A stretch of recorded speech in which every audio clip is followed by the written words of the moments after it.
अगर आप इंग्लिश के प्रश्नों को नहीं याद कर पाते हैं ना तो इस वीडियो को पूरा देखिएगा, क्योंकि इसमें कुछ तरीका बताऊंगा जिसको अप्लाई करके आप इंग्लिश के प्रश्नों को चुटकियों में याद कर सकते हैं। अगर आपको इंग्लिश कुछ नहीं आता है फिर भी आप इंग्लिश के प्रश्नों को आसानी से याद कर लेना चाहते हैं ना बाबू, तो ये वीडियो देखना जरूरी है, क्योंकि ऐसा तरीका यूट्यूब पर कहीं आपको नहीं मिलेगा। चलिए आखिर जानते हैं आखिर वो कौन सा तरीका है जिसको अप्लाई करके आप इंग्लिश के प्रश्नों को सेकेंडों में याद कर सकते हैं। चलिए पहला तरीका क्या है, देखो आप इंग्लिश आपको नहीं आती, चाहे इंग्लिश में आप मजबूत नहीं है और इंग्लिश में आप प्रश्नों को याद करना चाहते हैं, कभी भूलना नहीं चाहते हैं, ठीक है ना, तो उसके लिए आपको सबसे पहले वर्ड मीनिंग स्टॉक करना पड़ेगा। कैसे स्टॉक करना, ये नहीं कि कोई भी वर्ड मीनिंग याद करे, नहीं। मान लीजिए मेरे पास कोई प्रश्न आ गया, ठीक है ना, पहला प्रश्न आ गया कि मान लीजिए व्हाट इज योर नेम, ठीक है ना, ये प्रश्न आ गया, ठीक है, व्हाट इज योर नेम।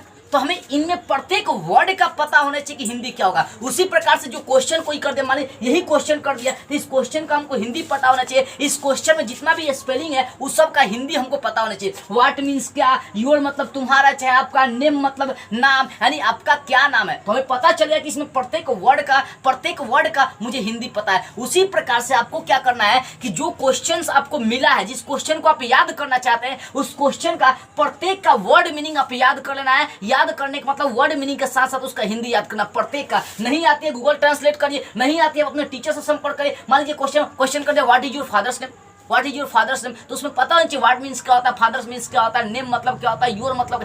प्रत्येक जो भी क्वेश्चन आपसे कर रहा है ना, जिस क्वेश्चन को आप याद करना चाहते हैं, आसानी से उसमें आप एक एक वर्ड का पहले हिंदी जानिए, वर्ड मीनिंग उसका पूरा याद कर लीजिए। ये पहला काम। इसके फायदे क्या होंगे मैं बता रहा हूँ। मान लीजिए क्वेश्चन आपसे किया व्हाट इज योर नेम, तो मुझे पता हो गया व्हाट इज योर नेम मतलब आपका क्या नाम है। तो हिंदी में हमको मतलब इंग्लिश में था क्वेश्चन, लेकिन मैंने क्या किया, हिंदी में इसको वर्ड मीनिंग याद करके ट्रांसलेट कर लिया कि आपका क्या नाम है। तो अब तो मुझे पता चले कि आपका क्या नाम है, क्या पूछा तो जवाब दे देंगे कि माई नेम इज फलाना कुमारी, चाहे फलानिया कुमारी, जवाब दे सकते हैं कि नहीं। तो क्वेश्चन अगर इंग्लिश में दिया उसको समझ लीजिएगा तो आप आसानी से जवाब दे सकते हैं, ठीक है। दूसरी बात है, ये तो पहला आपको प्रत्येक सेंटेंस का प्रत्येक वर्ड मीनिंग का आपको हिंदी याद कर लेनी है। दूसरी चीज, जिस क्वेश्चन को आप याद करना चाहते हैं, देखिए सभी का नहीं, जिस क्वेश्चन को, मान लीजिए मुझे इंग्लिश का कोई क्वेश्चन मिले उसको याद करना है, तो पहले क्वेश्चन का तो हिंदी समझ लो कि क्वेश्चन के प्रत्येक वर्ड मीनिंग का हिंदी याद कर लीजिए, ठीक है, लिख लीजिए, गूगल से ट्रांसलेट कर लीजिए, चाहे किसी टीचर से आप संपर्क करके प्रत्येक वर्ड का हिंदी लिख लीजिए। दूसरी चीज है, आपको जब वर्ड मीनिंग याद कर लेते हैं तो उसका हिंदी में ट्रांसलेट करने की कोशिश करें, या हिंदी में ट्रांसलेट करके समझे कि आखिर उस क्वेश्चन कह क्या रहा है।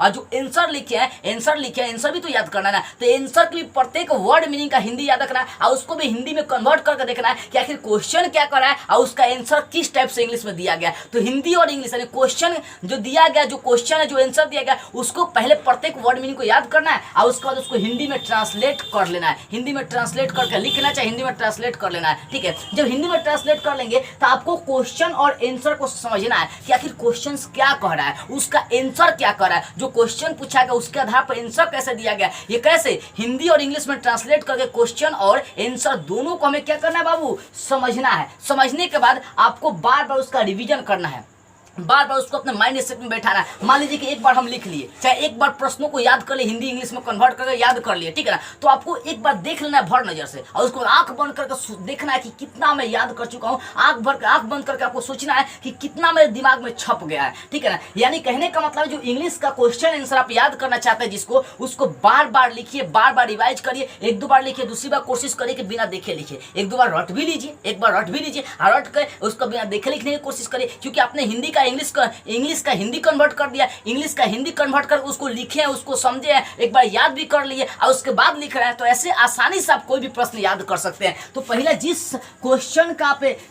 जिस क्वेश्चन को इंग्लिश में याद करना चाहते हैं उसके प्रत्येक वर्ड मीनिंग को याद कर लीजिए, दूसरा का उसको हिंदी में ट्रांसलेट कर लीजिए, तीसरा का क्वेश्चन आंसर हिंदी में समझने की कोशिश करिए, हिंदी में समझने के बाद उसको उसका बार बार रिवीजन करिए, एक दो बार याद कर लीजिए, अब बार बार लिखिए, 2 से 3 4 5 बार लिख लेंगे तो बढ़िया से आपके दिमाग में बैठ जाएगा और हमेशा के लिए प्रश्न याद हो जाएगा। तो इंग्लिश के जिन प्रश्नों का आप आंसर याद करना चाहते हैं ना बाबू, तो उसको हिंदी में ही कन्वर्ट करके समझे, उसके बाद याद करें, उसको रिवाइजिंग करें। मुझे विश्वास है कि उस प्रश्न को आप कभी नहीं भूल पाएंगे, ठीक है ना। तो यही आपका बेसिक 4 तरीका था जिसको अप्लाई करके आप इंग्लिश के प्रश्नों को हमेशा के लिए याद कर सकते थे, याद कर भी सकते हैं। तो इस तरीका को जरूर अप्लाई करिएगा और आपको लगता है कि वीडियो आपके लिए कुछ ना कुछ कारगर सिद्ध है तो इस वीडियो को कुछ लोगों के पास जरूर शेयर करिएगा।